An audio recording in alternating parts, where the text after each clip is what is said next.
আসসালামু আলাইকুম। স্বাধীনতা, স্বাধীনতা, স্বাধীনতা। আপনাদের স্বাধীনতার গল্প শুনতে শুনতে আজ এ জাতি বড়ই ক্লান্ত। কি দেখার কি দেখছি, কি বলার কি বলছি, কি শোনার কি শুনছি। আজ 53 বছর পরেও এসে স্বাধীনতাটাকে খুঁজছি।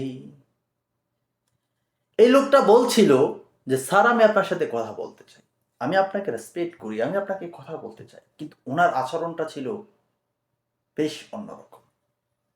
উনি অনেক আচরণ দেখাইছে। এটা তো স্বাধীন, আপনারা আমাদেরকে শোনান, আপনার বাবা স্বাধীন করে গেছে। আজকে যারা মুক্তিযুদ্ধের সন্তান দাবি করেন, নিজেদেরকে বলেন আপনার বাবা, তাহলে এটা কেমন স্বাধীনতা দিয়ে গেছে? যে স্বাধীনতায় আমি কথা বলতে জানি না, যেই স্বাধীনতায় আমার মুখ চেপে ধরে।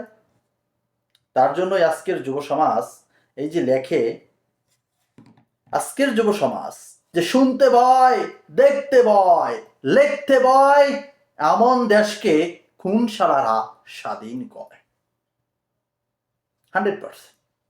শুনতে ভয়, দেখতে ভয়, বলতে ভয়, লিখতে ভয়, এমন দেশকে কোন শালারা স্বাধীন করে।